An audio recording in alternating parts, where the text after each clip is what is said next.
Hey everyone, so this is a reading for your sun, moon, or rising. If you want to skip ahead to any particular area that has your interest, that is like top of mind, then I would check out the timestamps down below. Also, the live hangouts for cards and cocktails, and planning to do more of those. They've been going very well. I haven't chosen any dates for April yet, but the best way to stay on top of that and to find out when those are, to come hang out and get free tarot card pulls. It's just a lot of fun. I'm enjoying it. It's a way for me to connect with people too. It's just fun. You can go check that out in my Instagram. So that's honestly the best way, is to follow me on Instagram to stay up on like when those get announced. So I try to do at least a couple different times to catch different time zones. The other thing is, and I'm gonna keep this really short and succinct this month, last month that was nuts. So let's keep this short and succinct. This is a collective reading, so keep that in mind. If this particular message doesn't resonate with you this month, it just wasn't your message this month. I would check out, if you're checking out your sun sign, rising, then check out your moon sign and see which one of those might resonate with you a little bit better this month. If you do want something that's more specific to what's going on in your life, I highly recommend booking a reading one-to-one. So all the links for that are down below. You can book a personal reading. You can get 20% off of your reading. You can get 50% off with a referral link. So all of that information is down below. I don't want to spend too much time talking about it. I feel like it's pretty self-explanatory. The last thing that I want to say is there are new subscriptions that are available on Patreon. So if you're someone who really likes ongoing personal guidance with respect to what you're dealing with in this particular month or any month, I have weekly one-to-one, either live or recorded monthly subscriptions. So you can pay monthly to get weekly readings with me that are 30 minutes long, or you can pay for monthly 90-minute readings with me, and those are also either live one-to-one or recorded for you. So those options are now available on Patreon. Still working on the website thing in the background. It has been a bananas month, you guys. So I'm going as fast as I can, but things are changing pretty rapidly. Anyhow, I think that's about all. Enjoy your readings, and I hope to talk to you soon. Bye. Hello, Sagittarius, and welcome to your collective reading for April 2022. This is for sun, moon, or rising. So let's just get into it. All right, so we're going to start off with what is coming up for you as a general theme and this, apologize for my squeaky floor, still working with this. I am moving into a new space for where to do these sometime in the next month, so hopefully by next recordings, hopefully. And then we're going to look into what's coming up as the challenge, what's in the challenge position for you, Sag.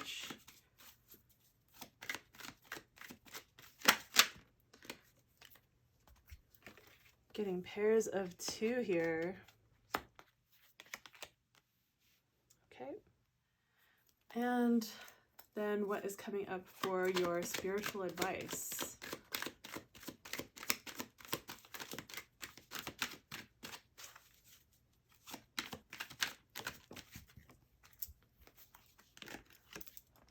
All right. Interesting cards that we've got going on.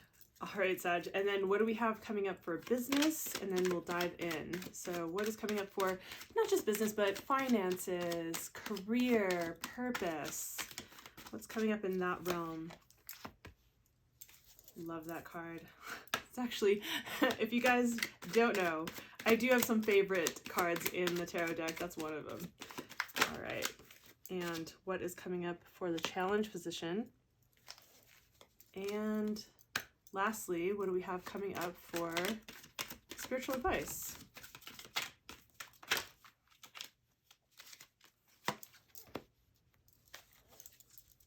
All right. Love it. I'm already loving this. I'm already loving this. I'm like, we've got some messages coming through. All right, so we're going to start with, let me make sure that these are in frame. So this is the general overall feel. Then we have the challenge. And then we have spiritual advice. Let's do this for spiritual advice.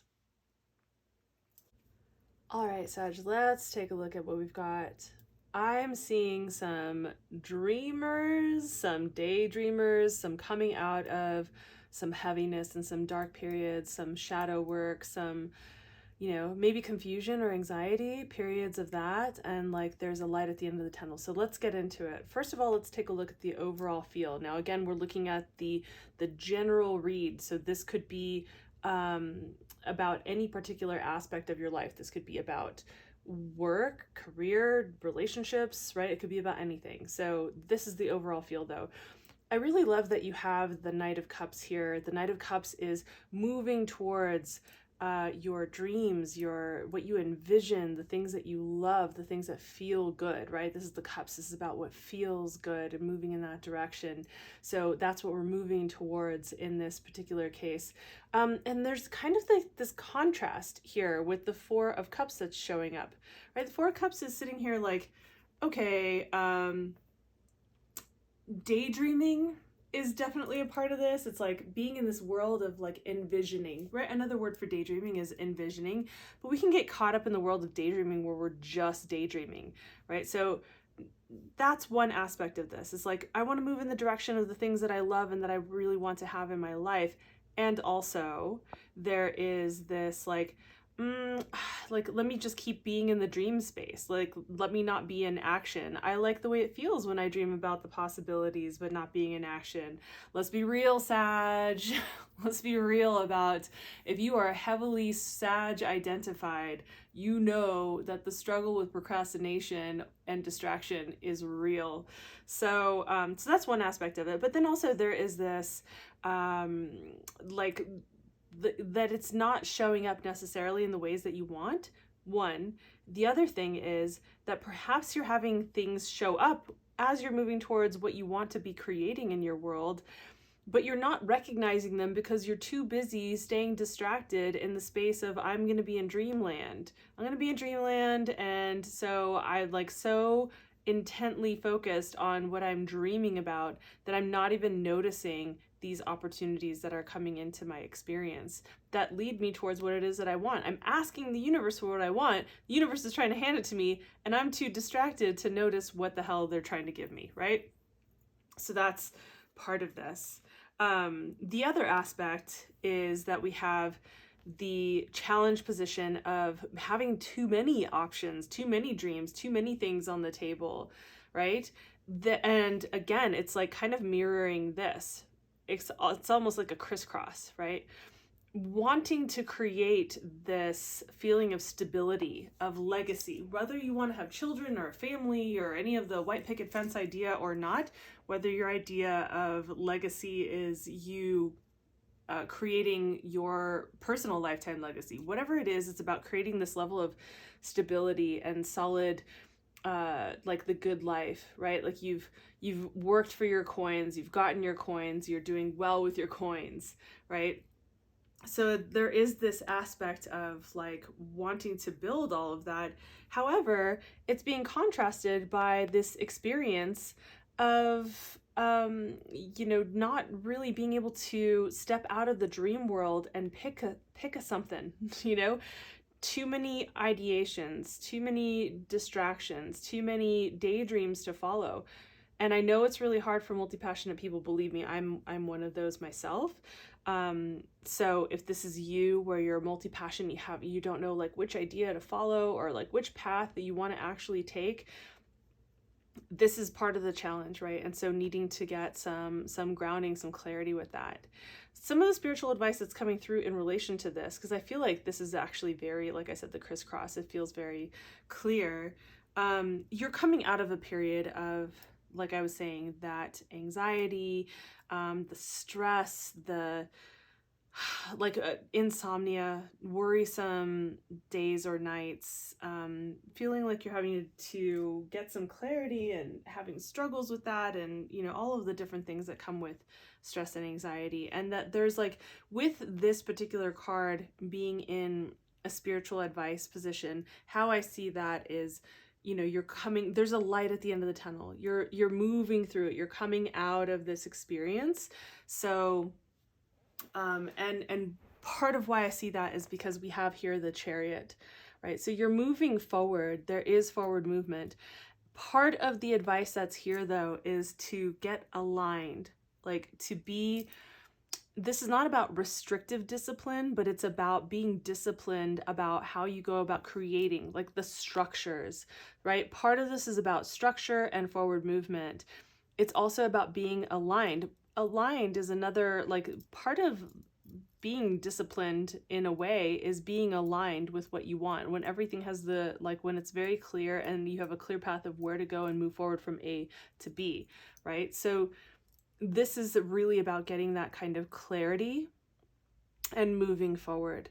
So being aligned with, like, what is your higher self, your higher sense of purpose, your higher connection, and moving down through the chakras, through your consciousness, through your heart space, your, like, your voice, your willpower, everything moving forward, so that when everything is aligned, things move forward, right? They have this ability to really move forward.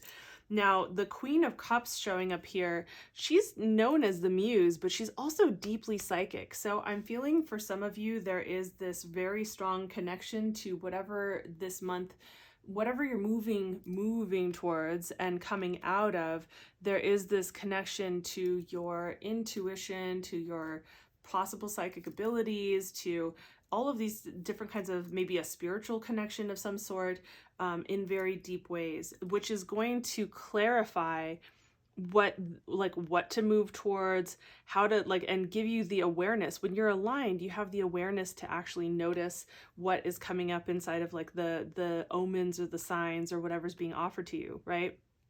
You're wanting to create the sense of stability and being in this daydream world.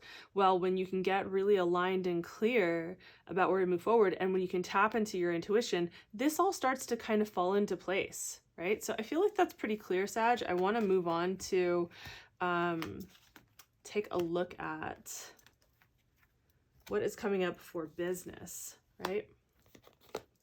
So we had these three cards pop up. We'll start with my favorites. The Queen of Wands. The Queen of Wands, what I really love about the Queen of Wands is that she is not only confident in self, right? But she's also deeply passionate, like filled with desire and passion for life, and filled with generosity, and also, you know, self-confident, and yeah, just really stepping into those energies because of her holding those energies, because of her embodying those kinds of energies. She is using also those creative energies, or using them in a way that's creative to inspire other people, whether she means to or not, whether she knows that she is or not. It could be consciously or it could be just unconsciously, but this is like an energy is a theme. So I'm feeling like in the month of April, there's some kind of inspiration that's coming through for the Sages, for in terms of connecting to your passion, to your intuition, to your creativity, to your sexuality, to your, you know, owning who the fuck you are in confidence, right? So I'm feeling this strong connection to, and also for some of you, your magical abilities is what I'm seeing happen here, right? Really beautiful, beautiful message. And, you know, the 10 of Cups showing up in the challenge position is really interesting, because 10 of Cups is generally it's one of these blissful cards, but in the challenge position, it's like there's a sense of separation that's happening. So I see that this is like the inspiration, this is what's coming through, but then here we have something that is showing a sense of separation from community, separation, like feeling isolated, not feeling like you've got your people around you, or, you know, whether that is a distance issue, like a physical distance issue, you're, you know, living far away from the people that you feel close to, or whether it's something else. But there's some kind of something with not feeling completely connected, and that's part of the challenge that's connected to this. To help you tap into this is going to need to be addressed, and your spiritual advice that's actually coming through with that, while it looks really intense and detrimental to have the 10 of Swords show up here,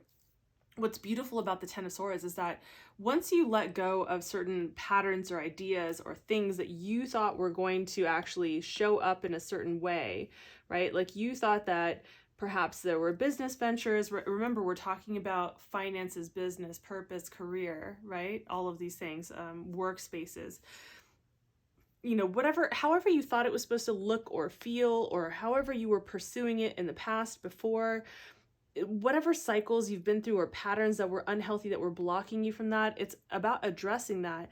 And it's almost like the death card. It's like letting this go in order to be able to free up space. When you think about how, like, when you finally let something go, when you finally allow a certain pattern to be laid to rest, when you recognize, all right, that's kicking a dead horse, like there's no point in this, I need to just let this idea or this thing go, there's almost like a relief, right? There's like a release and a relief, like a new dawn, like a hope, right? We could even say that the death of this man that's in the picture here, he's been released from his current form and life and going into a new space. There's a possibility for something new that we don't know about, right?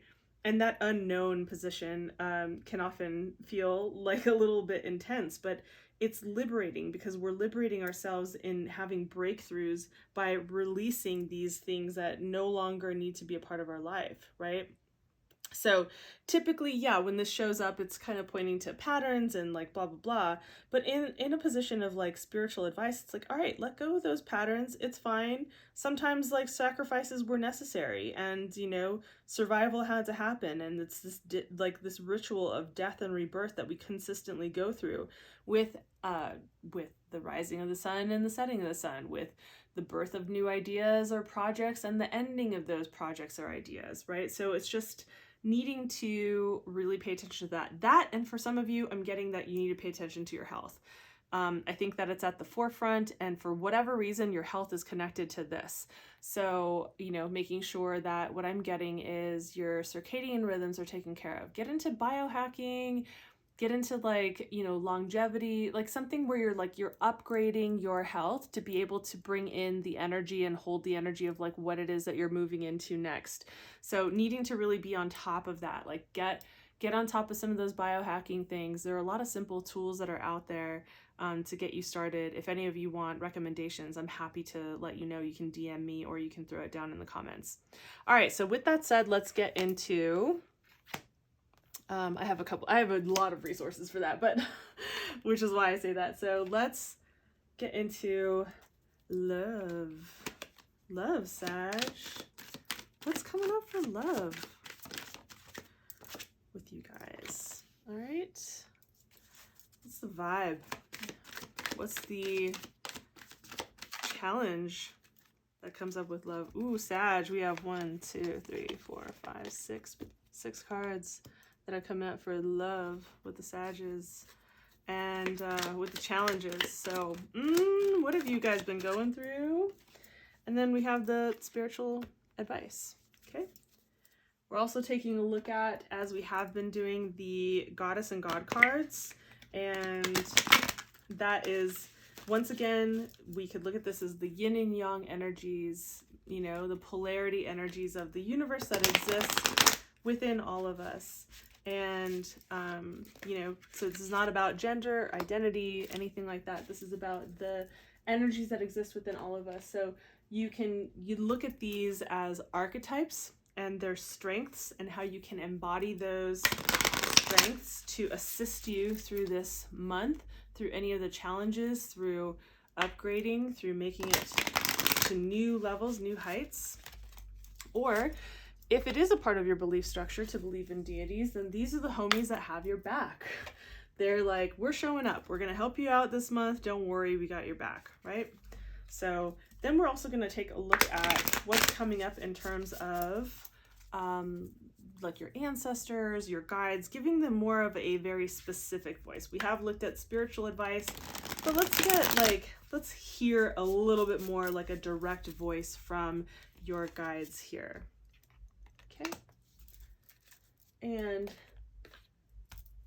second to last, we're going to look at the shadow aspects. What shadows need to be addressed and looked at, what shadowy, darker selves, parts of ourselves that we tend to not see or overlook or push away.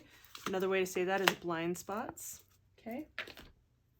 And then lastly, we're going to check out a rune that is coming up for the Sages. There we go. All right, Sag, so this has been your reading. I'm going to continue this reading, the extended version, over on Patreon, and we'll get into this. So once again, all the links for everything that you need to know is down below, and I will see you next month, Sag. Bye.